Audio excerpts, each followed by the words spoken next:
Ponytails. Read by Scribbler.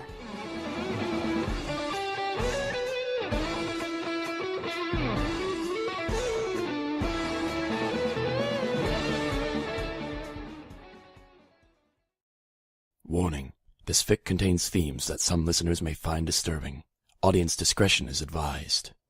If you are offended, don't say we didn't warn you.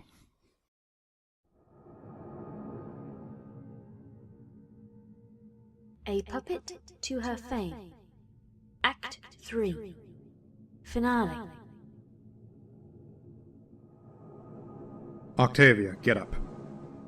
I kept my eyes closed and stayed motionless in bed. He may have thought it stubbornness, but I was truly mortified when my father spoke to me. I will not ask again. Father commanded. I rolled out of bed, falling to my hooves and playing the role of beaten mutt that he was doubtless eager to see. My eyes remained on the floor. I would find a way back to orchestra practice. I would find Vinyl. We would run. Step forward. I took a few steps towards the voice. That was quite the show, but ultimately useless. You continue to find creative ways to disgrace my family name. Now, feel your bow tie. I lifted a hoof up and put it on my neck. The collar, half metal and half magic that they had devised for me, was latched in place.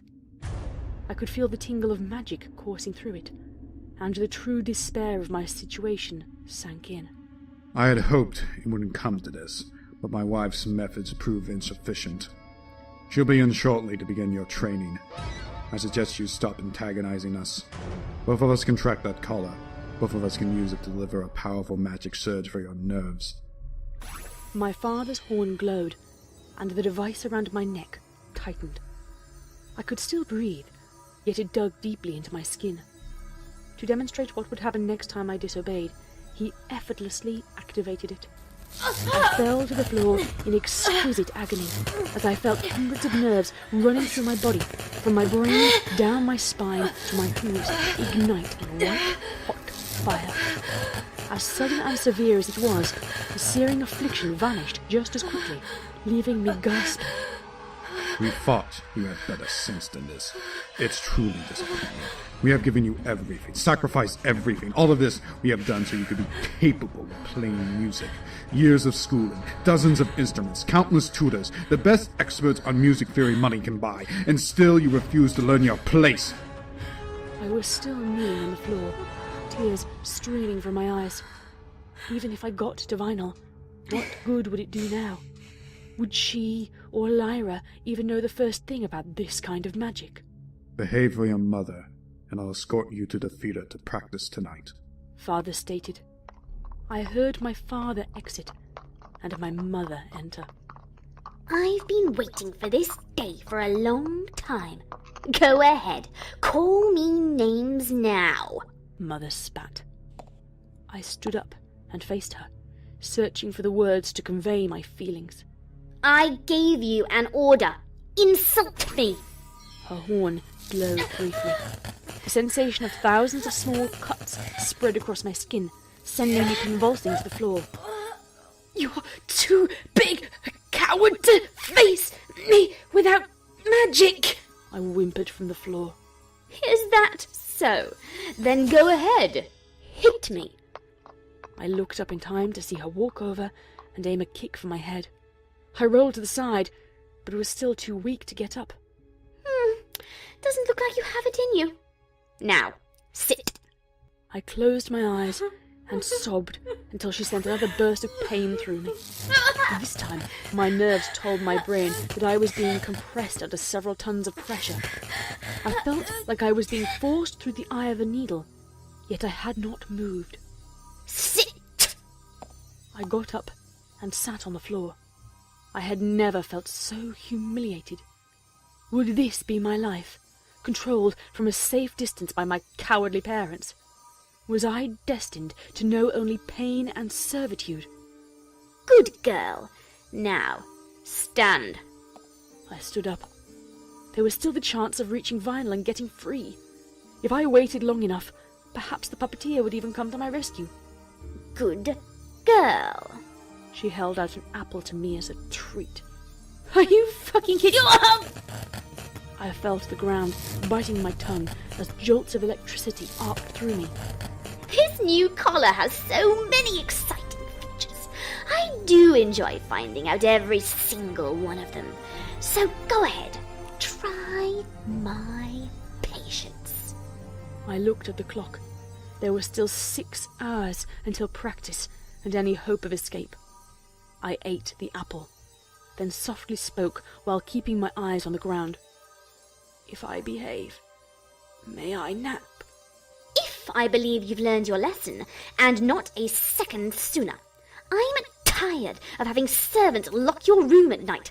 I'm exhausted from constantly having everybody ask me about my gifted daughter and what it must be like to have such talent in the family. If they only knew what a spoiled brat you were. I sat quietly while she paused, testing whether I was going to say something stupid. I didn't have the motivation. I had brought all this upon myself. Roll over. I proceeded to roll over onto my back. At this rate, I might die of embarrassment and be spared another 5 hours and 58 minutes of torture. Play dead. I relaxed my muscles to play dead, realizing too late her intent. My muscles seized as I felt thousands of magical needles piercing my skin. I felt as if I'd been pinned by them like a butterfly on a corkboard. She was still laughing when she released the block on my motor neurons, allowing me to move again. Sit. I slowly dragged myself upright. Was I really that disobedient? All these years had I misread their intentions? She would not hurt me if I behave. She'd love me if I behave. Good. Now tell Mummy you love her. I love you, Mummy. Please forgive me. I won't forgive you, but you may have your nap. If I hear a peep or that you left the bed for any reason, you'll be sleeping outside again. Yes, Mom. I walked to the bed and slowly climbed onto it, then buried myself under the covers. It was my fault. I could never do anything right. I couldn't learn music on my own. I couldn't follow orders or make proper friends. I couldn't even be born a unicorn. All I did was anger my parents. And for what? I cried myself to sleep, wishing I knew how to make my parents happy. I dreamt of how my life would be if I obeyed my parents. In my fantasy, they had allowed me out for dinner parties and bought me presents for my birthdays.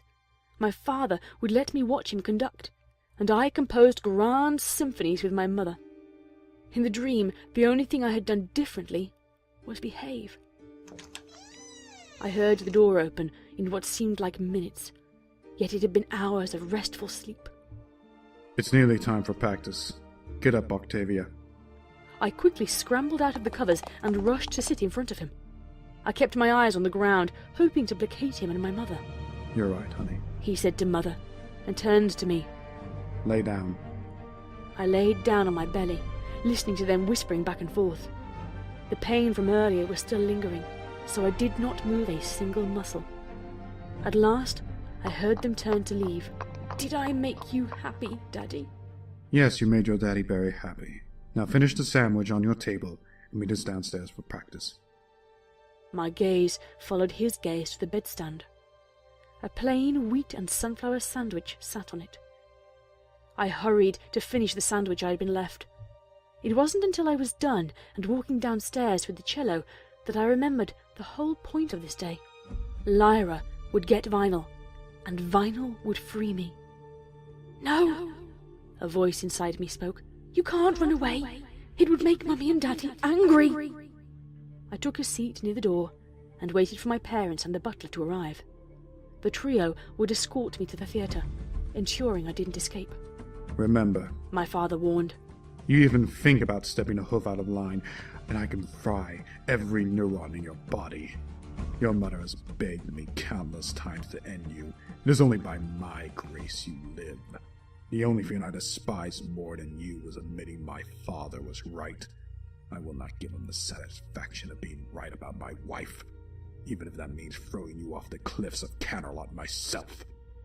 I was sobbing freely now, truly a slave to the cruel fate he had engineered for me at birth. I could not imagine how it could possibly get any worse than this. I wished with all my might for the music to haunt me, or the strings to aid me. I would give anything to be rid of my parents once and for all. I knew these things would be impossible. I was their property now. But perhaps, if I behaved, I could be their daughter again.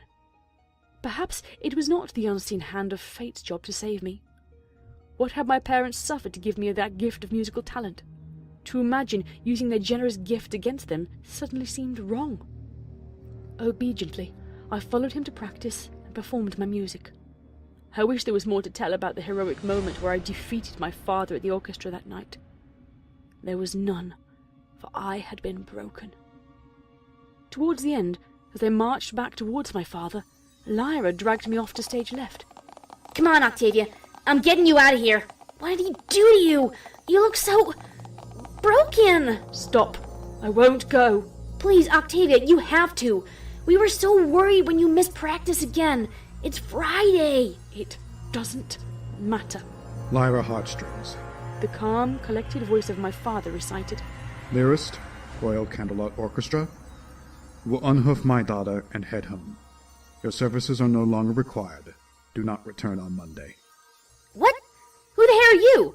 I can't be fired by some has-been child abuser. Lyra spat, her words filled with equal parts venom and malice. Do you know who I am? I own this theater. I own this orchestra. I hired the conductor and the judges who chose the musicians. I own you. Now leave, Lyra, before I have you thrown in jail by one of the police on my payroll. I looked up off the floor for the first time that night, into Lyra's eyes. She was crying silently, gazing at my bruised left eye.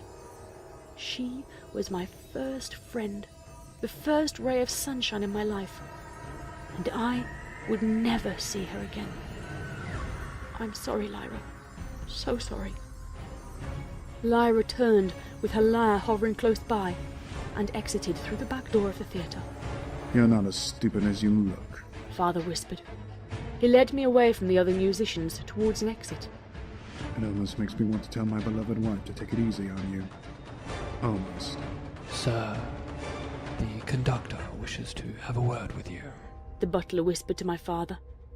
I watched as my father went to speak to the conductor, and my mother chatted with a unicorn that was playing a custom violin. I glanced at the door, and could see Lyra peeking through it. She said something to some pony I couldn't see, and a second later waved a pair of purple sunglasses at me. I wouldn't fall for their trick. I was a good pony now. Milady, go to your friends, if only to say goodbye. I will cover for you. The butler said. No, please, it's a trick. Milady, you won't get another chance. Please, let me see you smile one last time. I looked up at him. Butters? The butler grinned at my nickname. I smiled back at him. Thanks. I hurried over to the backstage exit and went outside. I was surprised to not only see Vinyl and Lyra, but Bonbon too. Octi, thank Celestia! The guards wouldn't let me anywhere near your mansion! It's okay. Thank you for everything, but I need to behave now. See, Vinyl? They've done something to her! We can have them arrested! Lyra shouted. Vinyl's horn lit up as she examined me. I could feel my hairs tingling. Something's in the bow tie. Oh, I think I know just the thing, Lyra stated. She fired up her horn and focused on the bow tie. I was hit with a wave of pain, causing me to collapse to the floor, whimpering. Sweet Celestia! That's the vilest thing I've ever seen! What is it? Bonbon swore. I'm a bad pony. I don't want to be a bad pony anymore. The collar is helping me, I explained. I didn't bother to get up from my position, kneeling on the ground. Damn it, Octi, listen to yourself! I don't know how, but we'll get into the mansion. Just meet us at the servant entrance in 2 hours. We'll figure out a way to remove the collar by then, Vinyl promised. All right. But if this rescue attempt fails, I never want to see you again. I don't want to hurt anymore. I turned around and walked to the butler, who had been waiting for me to finish. He took me back to my parents, and we walked home. I followed them in silence. My father carried my cello for me, quite thoughtful considering his disdain for me. Perhaps it was his backhanded reward for my submission. I no longer cared. They were so close. Could they help me fight him? I dared not even acknowledge their presence, lest they do something stupid and get me punished. I ignored them and focused on the music. It was my funeral dirge, the Sanguine Sonata, I would call it. It would be my masterpiece, the ageless song that every pony would know even 10 millennia from now. The sorrowful song written by Octavia, a great musician who took her life after writing it. What a poor, tortured, and yet brilliant soul to compose such a masterpiece. Historians wonder why it took such depression to make something so beautiful and timeless that Celestia herself still weeps to hear it. I found myself at home soon enough, or late enough. It doesn't matter. I found myself standing before my father and mother in my room. Just the three of us, the collar, and the cello. Well, I've been looking forward to this. I told you it was a good idea, honey. Look how well my little girl is behaving herself now. Yes, just one problem. The butler has informed me of your escape plans. You will be punished accordingly by your mother. Your friends will not be meeting you in 2 hours. I shot a glance at the butler, who would not look me in the eyes. So, any smart-ass remarks? You want to tell your father about his small penis now? Octavia, I just love you so much, and you don't have orchestra practice for 3 whole days. I have a very, very special weekend planned for you. I'm going to find out exactly how much pain it takes to make an earth pony pass out. And then I'm going to do it again, on the hour, every hour, until orchestra practice Monday. That should ensure your loyalty. I heard the butler close the door. And let's not forget Father's gift to you. He has given every servant in the mansion the entire weekend off. It's just the 3 of us now. We gave a pound of flesh for you. I think it's only fair we reclaim that pound of flesh tenfold for your wretched disappointment of us over the years. No pony will hear your screams. I thought that tensing my jaw muscles and closing my eyes might somehow brace me against the pain I knew was coming. It did not. The first wave was little more than a jolt to get me on my knees. I suppose I should pace myself, yet it's so fun to watch you squirm like the wretched parasite of a mud pony you are. My mind was overwhelmed as I was consumed by fire. I screamed in horror, convinced I was being burned alive. I quickly tried to roll around and smother the flames, flailing about uselessly on the floor. If Celestia weren't a goddess, I imagine this is what her son would feel like if she were to visit it. How do I put into words what it is like to have every cell in your body screaming at your brain, warning you that it's being burned alive? How would I count the infinite network of nerves flashing between unbearable heat and cold throughout every organ? Do you know what we sacrificed for you? I thought you'd have enough common sense to listen to reason. I thought you were smart enough to function without me pulling your strings. Now, this will be your life until you die! Wave after wave of my mother's torment hit me. Between each assault to my mind would come a verbal command. Whether or not I obeyed it, she would fire up the collar again. I was burned, frozen, stabbed, electrocuted, and more. The apathy and submission I felt earlier was being replaced by hatred and blind rage.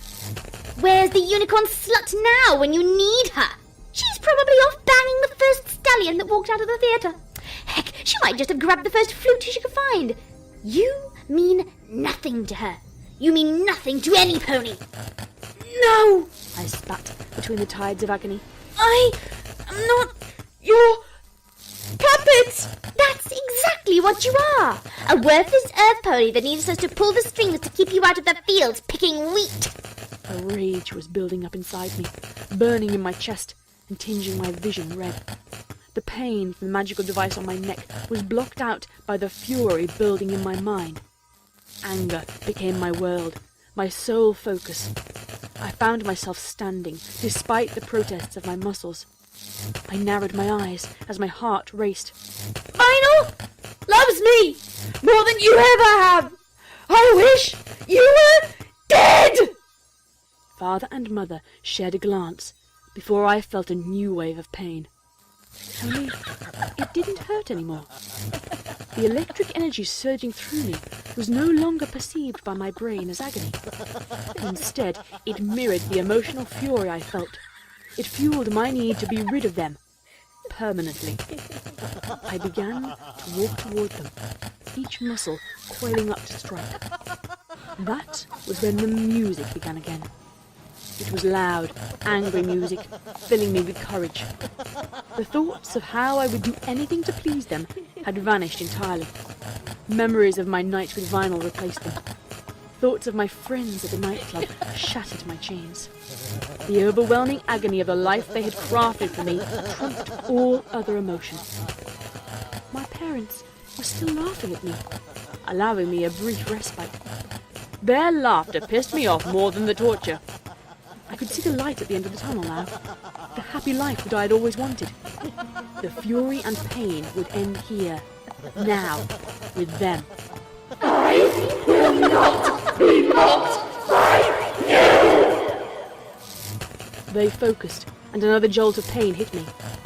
It broke through to my brain, and felt as if my skin were being boiled off. My will and fury faltered, yet something was still holding me upright. The room darkened, and I heard the loudest sounding chains imaginable. I forced my eyes open to see not a gossamer string and small barbs, but dozens of 8-inch meat hooks and large wrought iron chains.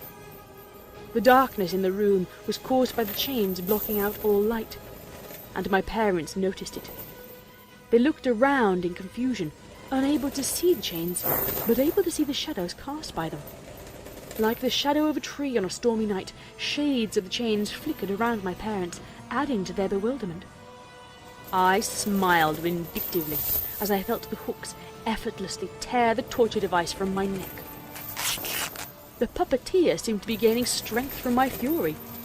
The tempo increased in the music only I could hear. The chains almost appeared to sense my thoughts and feel my emotions. I was not sure if we had simply shared a common enemy, or if they were obeying me. Now it's time for my gift for all you've done to me!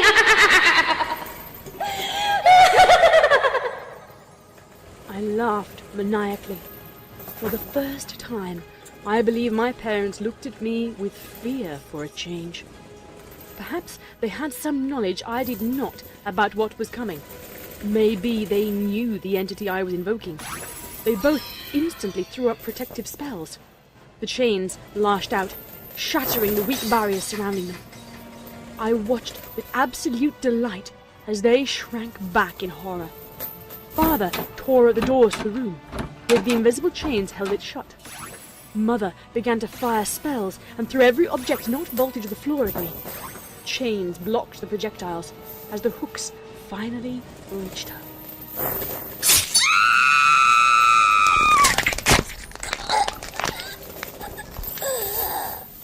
It was that first scream, when I saw the blood, that I realized what was really happening. The chains were going to get rid of them for me. I had never seen a pony die before, and as I watched, I began to get nauseous. They were not just killing them, they were tearing them apart. Oh, please have... Ah!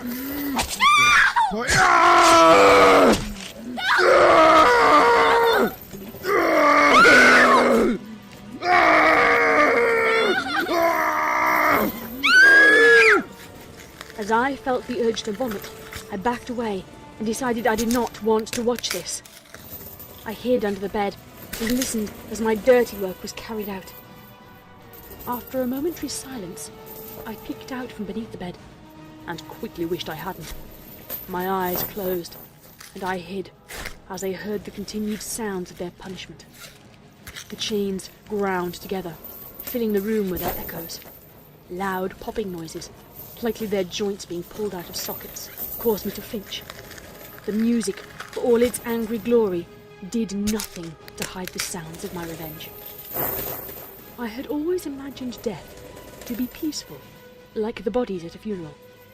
I had no words to describe what I was witnessing, for such horror was previously unknown to me. Mother was screaming wildly in pain. I wished the chains would hurry up and finish the job. No sooner had I wished for an end to her screaming, I peeked out and found a chain gagging her. I'm doing this. I'm killing them. It's not some unseen force. They're obeying me. I started to panic. What would I do? Everybody would think I'd murdered them. If I was caught, I'd never see Vinyl again. But did I really want it to stop? After all this time, I would be free. Vinyl would help me run away, and I wouldn't have to go to jail. My father's shouting broke me out of my dazed state. I heard something splatter on the walls, but dared not look to see what it was.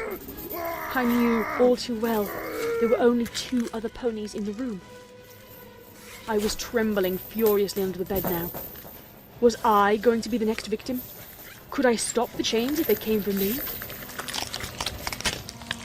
Please stop!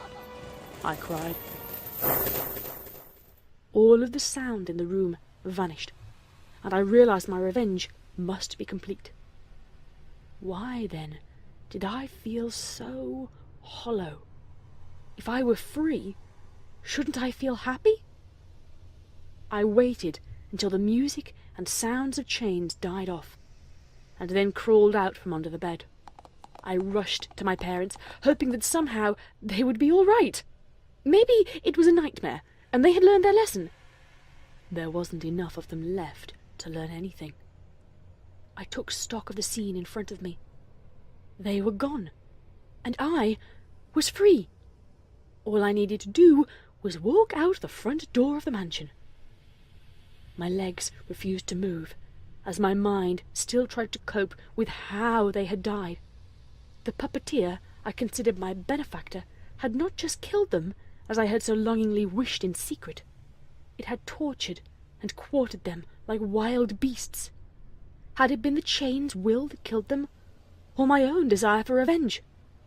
I danced around the conclusion that I didn't want to draw. I murdered them. I'm no better than them. In fact, I'm worse than them.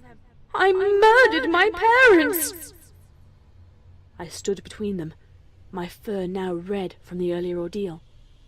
I had wanted to be free of my parents at any cost, but not like this. Never like this. It's okay. I was just angry. I didn't mean to kill them, but even if I did, does it matter? Whether I feel hollow or victorious, it's done now. I'm finally free. I was frozen in place, as if I were dead too. The room was completely silent. My parents, the music, and the chains had all abandoned me. As I struggled to walk towards the door and leave, I felt more alone than I had ever in my life. The room was beginning to spin, and this time I did not feel the nausea coming. I vomited on the floor and began to stumble backwards.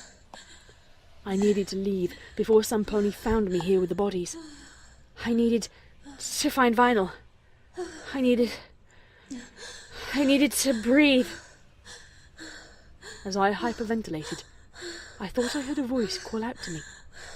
I looked around frantically, only surveying more of the fresh coat of paint on the walls. I lost my balance and collapsed on the floor.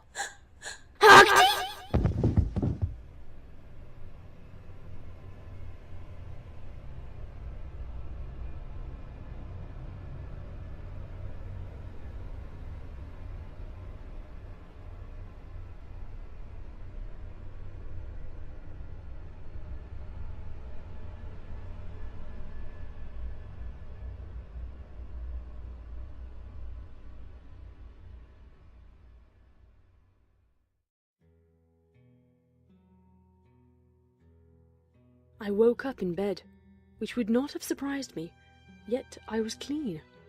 My last memory was of losing my balance amidst a sea of red. How then had I ended up clean? Once I had finished expecting myself, I looked around and began to realize where I was. This was Vinyl's apartment, which meant I had done it. I was safe. Vinyl noticed my movements and began to walk over.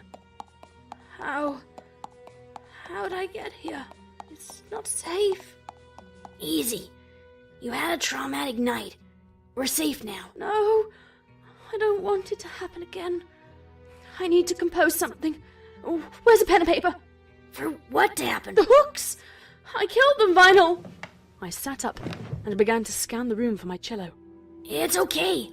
We don't have to talk about it now. I got us tickets for the next train to Pony. No, it's not okay. If I don't compose, they'll kill you too! Or me! Or every pony! Octi, you need to calm down. Look at me. I want you to take these sleeping pills and say, to hell with music. We're gonna go to bed, and you'll feel better in the morning. I whispered out, To hell with the music. and downed the pills. I lay down and waited for sleep to overtake me. I pondered why Vinyl had helped me after what had happened. I realized I never wanted to let her go again. She was truly an exceptional mare. That was when the hooks returned. It was not enough for them to inflict such horrors on a mare as she watched helplessly. Now they did not want me to sleep. They wanted me to resume composing. They attached themselves to me, 2 per limb and 2 on my face. The invisible puppeteer wanted to guide me to a pen and parchment, but I was dead weight at that point. I did not care how hard they pulled. I had gone numb to the world and wanted nothing but sleep. I supposed I looked quite ridiculous, seizing on the ground. Vinyl told me to sleep. I'm not going to write any music tonight. Vinyl was standing over me, a worried look on her face.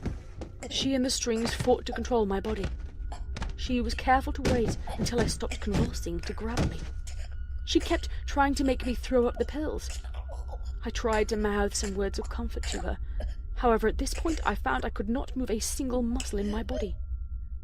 The puppeteer was now in complete control. Despite my unwillingness to compose, I walked over and sat down right in front of the wall and began composing the Sanguine Sonata on it. After a few tries to dissuade me from my task, Vinyl gave up and went to sleep. Once the sonata had been finished, I joined her, regaining control of my body just in time to pass out from exhaustion 2 seconds later. It was late the next day I woke up. Vinyl brought me over a sandwich and some water. Hey, Octi, you had me scared for a while. You okay to talk about last night? She sat down next to me and guided my head onto her shoulder. I nodded my assent. Sure. The food and water could wait. I wanted to feel safe at her side. Look, I'm not mad at you. I don't know how that happened, but they're gone now. They were evil. But what happened? Mother wanted to torture me more, to control me, but... I'm sorry, Vinyl. I understand if you don't love me anymore, but I can't talk about it. What? No, that doesn't change how I feel. Vinyl stared at the sonata on the wall for a while, letting the words sink in. How did they die? It was just you and them when I got there. I didn't want to! I just wanted the bow tie off! I wanted them to suffer and know what I felt like. I tried. I didn't know. I began sobbing. It was the hooks. It changed the music. I'm so broken I don't know why. But I would never hurt any pony else. Vinyl waited to take a breath and let her words sink in. She knew that a pony could not have done what she saw with bare hooves. I believe you. She laid a hoof gently on my shoulder and gave a warm, gentle smile. I looked up to tell her how much that meant to me. Then I saw the hooks hovering all around her, taunting me. They were large enough to skewer her. Wait! Don't hurt her! Take me! Octi? Vinyl looked around in confusion. It's not fair! I composed last night! Please make the music stop! My whole life I had nothing. Then I had everything, only to have it torn from me. Vinyl was my ticket out of here, and I could barely understand my emotions for her after the horror we witnessed. Vinyl came towards me, the hooks shadowing her. I ran to my cello, tears running down my face. As soon as I picked it up and headed for the door, I looked back. The hooks were leaving Vinyl alone, following me now. I'm sorry! I have to play the music! If I don't, they'll kill you too! I turned and fled out the door from Vinyl. I ran down the street, letting the sound of the music guide me. It grew louder and louder the closer I got to the theatre.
Vinyl found me in the orchestra hall some time later. It may have been an hour, just a few minutes. I couldn't tell. I surrendered my body completely to the puppeteer. It was less painful that way. I hardly felt the strings guiding my actions anymore as they tugged me along.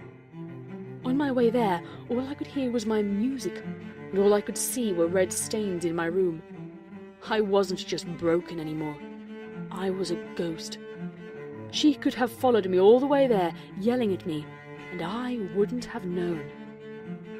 My stupor ended as I started playing my masterpiece in that lonely orchestra hall. I smiled as I saw her face. Vinyl was there, bawling her eyes out. She was rambling something I couldn't hear. She must have followed me. I hated seeing her cry, but knowing she hadn't given up on such a lost cause was such a painfully endearing bitter sweetness. I cried upon seeing her. Her face, scrunched up in heartbroken sadness, brightened, if only a little. Even after running from her to try and protect her, she refused to let me go. Octi, you still in there? She asked apprehensively. Yeah. Oh, thank the goddess! She embraced me, crying into my shoulder. The gesture interrupted my playing, and I shrugged her off. She fell to the ground with a hard thud. I cringed, but there was nothing else I could do. I could only ensure our safety by playing. It was nice, though, to feel her touch, her wet tears against my skin. I wondered if that would be the last time she'd ever hug me. Octi! Come on, just talk to me! I can't take this! Do you hate me or something? I was silent. Explanations could wait until the hooks and strings had vanished for the night. Just say something! I don't want to do it, but I'm gonna have to go home and get all sorts of smash to get you out of my mind. Okay, wait, that came out wrong, but you're really freaking me out. What do you want from me? Just say it and I'll do it. It just so happened that the tempo of my piece increased as the silence built between us. I think it was something she understood, the beat and what it meant in a piece. A look of determination came over her. What? You want to play music? She stood up, wiping her cheeks. Maybe because music brought us together, we shouldn't say to hell with it?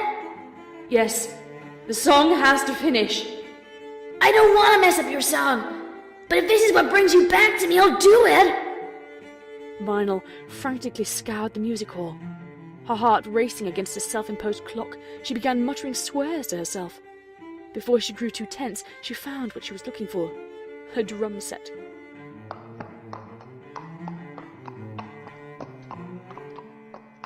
She sat down and began her thumping bass line. Almost in a cruel twist of fate, the beat was set to the tempo of my heart. Every pounding beat by her broke my resolve. To my own song, images and memories flashed in my mind. I stood at the back of the club, watching, waiting. Vinyl was at her turntables, directing the crazed crowd in their bid for freedom. She stood in front of a dazzling light and laser show, shrouded in mist. The neon lights faded, and the music died down. The beat reduced to just a modulation of the melody. It was quiet, and the crowd grew anxious. I could feel my smile grow and grow as I remembered the next part of her song. It was a rush to watch her perform, knowing that the beautiful mare on stage was all mine. The pride I felt watching the crowd cheer her on and knowing she was having the time of her life was unforgettable. Right when the crowd was at their breaking point, the speakers blared with music, exploding the club into a frenzy. The entire crowd jumped as one of the bass exploded. I cheered and shouted, "I love you!" It was lost in the music, but I didn't care. Vinyl already knew it.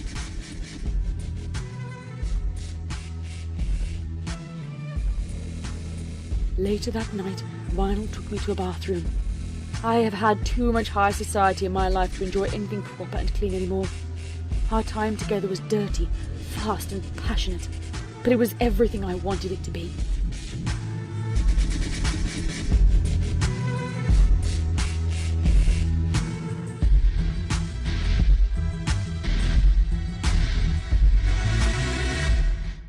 That's when my song ended. Sanguine Sonata was over. Vinyl had accompanied my masterpiece on the drums and turned it into something else entirely. It was so much better than what I had written. Vinyl was sobbing pathetically.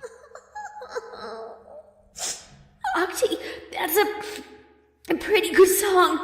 Sorry, I messed it up. She laughed nervously, waiting with bated breath for any kind of response. You didn't mess it up.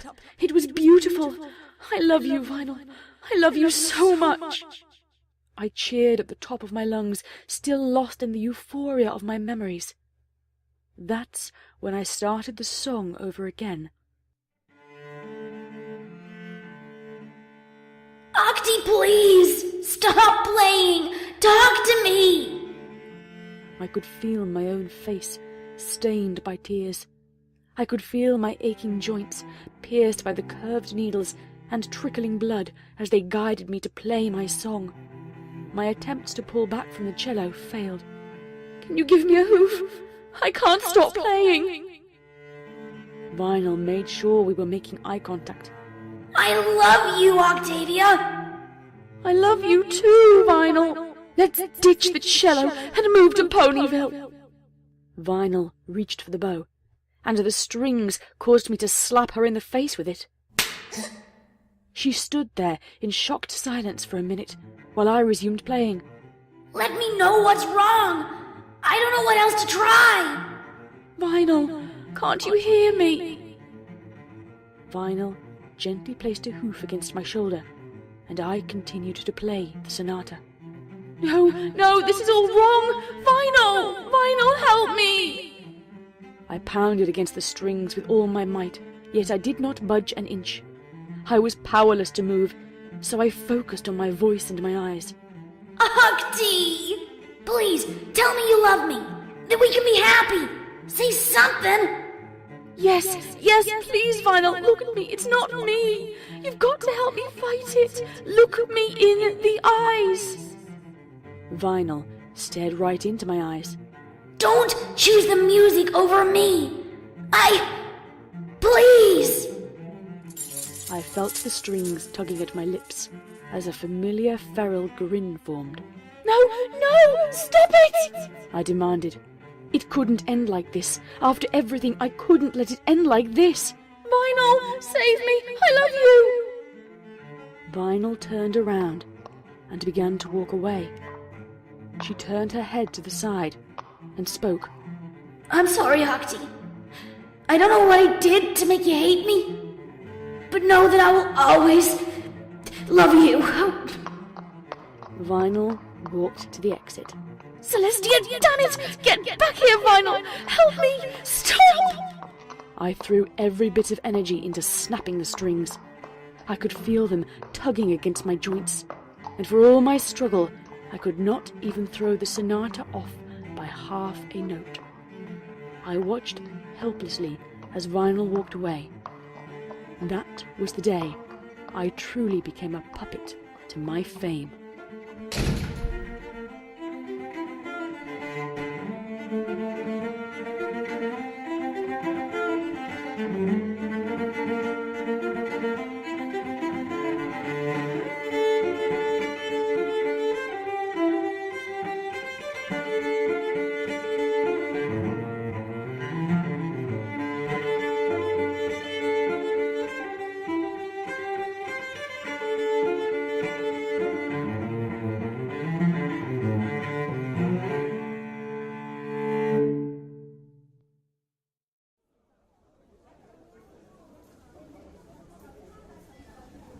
Here's your seat, ma'am. The performance will be starting soon. Thank you. The mayor took a seat and awaited the cellist to come on stage. It did not take long before the age-grey musician reached the cello and readied her bow. She wore a faded red bow tie that was accented by her black hair with grey streaks. Her wrinkled face conveyed the great wisdom and experience from a long life of music. The musician's purple treble clef was just as the mayor remembered it. Octavia sat on stage and began her number. The mayor instantly recognized it, for it was the musician's most famous and tragic work. It was the Sanguine Sonata, the last cello sonata she would ever compose. After all these years, the mayor still cried when listening to it. For 70 years, Octavia had no rival on the cello, and no composer to match her talent. At least she was happy, standing on stage with her cello. Even from this far away, the mayor could see her wide smile. Octavia was crying, for she was so moved by her music on stage. She performed flawlessly, till there was not a dry eye in the house. The mayor got out of her seat and leapt before intermission. After all these years, the song was still too painful to finish listening to. At least Octavia had gone on to live a happy life without her.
That was A Puppet to Her Fame, Act 3, Finale.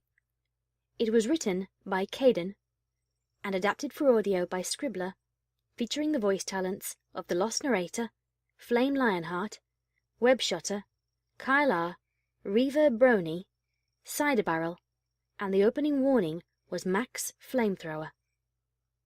Okay, Thank you very much for listening. If you made it this far through all 3 parts, well done you. I apologise that your souls are now slightly stained for having listened to this.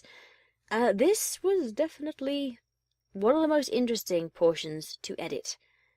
I shall be interested to know how people react to this part, and especially the ending and the death scene. Because the death scene, yeah, I had to break out the gore effects on that one. I don't know whether it was sickening or satisfying for people. We shall see how you all react. Although I have to say it's slightly surreal for one of my voices to be killing off another of my voices. Existential crisis there. But yes, after 3 weeks, Puppet to Her Fame is done. Put into production in December, finished in July. This is actually still not the longest I've spent doing a fic reading. Cider Barrel, the narrator from the end, is actually one of the driving forces behind the existence of this fanfic reading. He suggested this fic for Heroic Review, which, if anybody watches the Heroic Reviews, and especially the fanfic readings, we reviewed Ahead in the Clouds back earlier this year, and at the very end of that, I always say what fic we're going to be reviewing next, and it is, in fact, A Puppet to Her Fame. And I kind of wanted to get the fic reading out beforehand, because I recorded this before we did the review. So it made sense to have the fic reading itself out, so that when the review eventually comes out, you will have a reference to this. And you can see what the cast of Heroic Tales thought about this fic, when it wasn't a reading, when it was just us reading it off the screen as a regular fanfic. So that's why Cider Barrel gets to share in the responsibility of this by being the final narrator. And I hope you enjoyed his dulcet tones. Go and check out his channel. He hasn't got much up there, but he does have an adorable Big Mac, be lovely to your husbando? No. Not doing mean things to your waifu husbando thing. Oh, go and check it out, it's adorable. Other news, right. I have been checking out some of the auditions for No Place Like Home. Not as many as I would like, because I was at a retirement party yesterday evening, which was fun. I had to wear a dress. I don't usually wear dresses. Not that you really needed to know that. I'm waffling at this point. I should probably shut up, because I will let the ending of Puppet sink in on its own, and just let you process this for a while. Hopefully next week I'll be bringing something out that's a little more cheerful.